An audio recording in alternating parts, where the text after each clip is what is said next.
CM किसान रे टंका पाया चाहते कि देखो आसीगला नुआ नोटिफिकेशन एमती देखिए पंजीकरण शेष तारीख 31 डिसेम्बर 2025 आपड़ जानते एवं रिसेंटली पीएम किसान रे 2000 टंका जहाँकि 21तम किस्त सरकार पठाइले यही मध्य सीएम किसान को नहीं आउ कि नुआ सूचना आसीगला केमिति आपण एथरे अप्लाई करेंगे कौन रही एक नुआ गाइडलाइन जहाँ मुझे आपन को वीडियो स्टेप बाय स्टेप जनइबी आउ देखला आपण भी टंका पाइपर तो वीडियो जानवा पूर्व वीडियो गोटे लाइक करूँ सब्सक्राइब करना सब्सक्राइब कर पाखर बेल आइकन को दबाई दिंतु। फास्ट देखो ये जो नुआ नोटिफिकेशन आसीगला कौन एमती अप्लाई करेंगे केमिति आपंकर अप्रूव हेब ताहा देखो लिखा जाइए सीएम किसान योजनार बाध्यतामूलक आवश्यकता गुड़िक पूरण कर हिताधिकारी मान निमंते गुरुत्वपूर्ण सूचना एवं देखु पंजीकरण बाध्यतामूलक आवश्यकता बैंक खाता सह आधार संयोगीकरण कृषक ओडिशा पोर्टाल रे पंजीकरण जदि ये दुईटी जिनस आपणकर नथिबो आपण अप्लाई कले भी आपणकर अप्रूव हेबो नाही। फास्ट तो आपणकर बैंक अकाउंट सह आधार कार्ड लिंक होइथिया दरकार काहेकि सरकार जो टंका पठाइबे आधार कार्ड थ्रू पठाउछथि। दुई रहिछि आपण कृषक ओडिशा पोर्टाल रे चासी भावर निजको पंजीकृत कराइथिबा जरूरी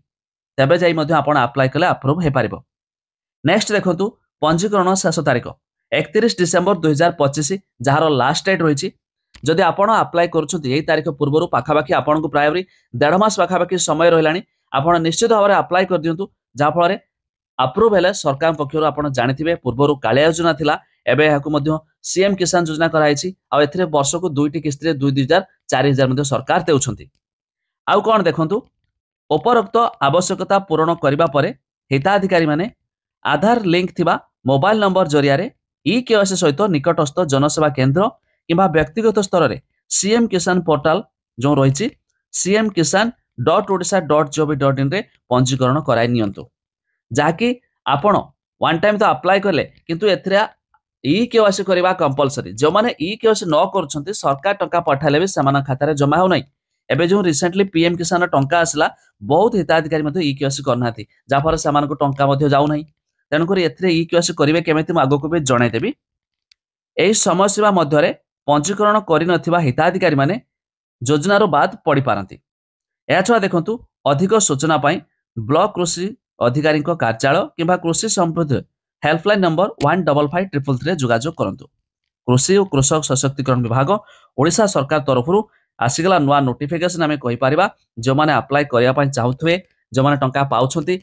ई-केवाईसी करंतु। एबे मैं यार पोर्टाल आपको देखाऊँगी एबे यार पोर्टाल आमे देखिबा जेमिति आमे पोर्टाल ओपन करछि देखंतु आपनका सामने रे पीएम किसान सीएम किसान आपण जानिछंती पीएम किसान रे एबे टंका पाई सारछंती समस्त प्राय आपण भी पाई जाइथिबे। एबे सीएम किसान रे आपनको मु देखाऊछि केपरि भाबरे आपण मध्ये पोर्टाल जरिया रे निजस्व घरे बसिक मध्ये ई-केवाईसी वाला करि पारिबे ई-केवाईसी होइछे कि नाही तार स्टेटस मध्ये चेक करिया परे आपण माने मध्ये टंका पाई पारुछंती। आ यह देखंतु एबे देखंतु पूर्वरु पंजीकृत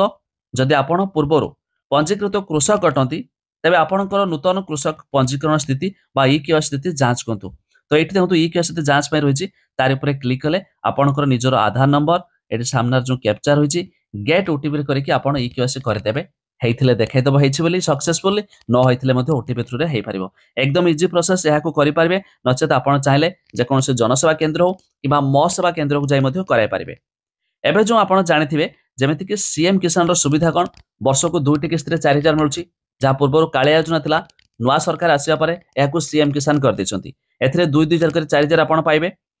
पीएम किसान रे वर्ष को 3टी किस्त रे 2-2000 करी 6000 मिलुछि एबे 21तम किस्त टंका मध्ये आस सारिछि तो सेथिरे भी मध्ये आपण चाहिले अप्लाई करबे ये टंका पाइबा परे तेबे जाई मध्ये आपण पीएम किसान पाइबे नचेत आपण सीएम किसान पाउ नथिले से टंका मध्ये पाइ पारिबे नाही। एबे एथिरे जो अप्लाई प्रोसेस रहिछि देखु पंजीकरण रे क्लिक करिया परे एबे न्यू अप्लाई करि पारबे फार्मर रेजिस्ट्रेशन रहिछि जे कोनसे जनसेवा केंद्र हो म सेवा केंद्र को जाई मध्ये आपण माने अप्लाई करि पारिबे। शेष चांस डिसेंबर 31 तारीख आपण जानिले सांगसाथी मानको शेयर कर दियंतु जाफरे काहाकु ना काहाकु हेल्पफुल हो सेमाने मध्ये सरकार तरफ आस्तवा टंका भी सेमाने पांतु। आ एमिति कहली ए वेबसाइट र लिंक ता छडा आपण चाहिले लिस्ट भी चेक करि पारिबे देखंतु ए पोर्टल विजिट करिया परे 3 लाइन रे क्लिक करिबा एबे देखंतु हिताधिकारी तालिका तार ऊपर क्लिक कर देली पीएम किसान देखिया पे चाहू ना सीएम किसान तो आम सीएम किसान देखा सीएम किसान रे क्लिक करदेली एबे देखंतु डिस्ट्रिक्ट नेम आपण जो डिस्ट्रिक्ट देखा जो मो बालेश्वर देदेली तापर आपनकर ब्लॉक जो ब्लॉक चाहथुए मो 16 तो 16 ब्लॉक देदेली आपण ग्राम पंचायत एग्जाम थ्रू मो जहाँ भी देदेली भ्यू रे क्लिक करदेली एबे देखंतु आपनकर सामने स्मॉल मार्जिनाल फार्मर आ गोटे लैंडलेस आसीगला नाम मात्र क्षुद्र चाषी आ गोटे भूमिहीन जो पीडीएफ चाहते पीडीएफ रे क्लिक करेंगे आपण सामने हो डाउनलोड आपण लिस्ट वगैरह सब चेक करेंगे एकदम इजी प्रोसेस आपण निजस्व ये सब करेंगे जमी कहली वेबसाइट लिंक मुदेदेवी डेस्क्रिप्शन में आपण मैंने जाए निहाती भाव चेक कर दिंतु सबुठ बड़ कथा अप्लाई कर दिंतु आ लिस्ट देखा लिंक अच्छी डेस्क्रिप्शन में देखीदेवे।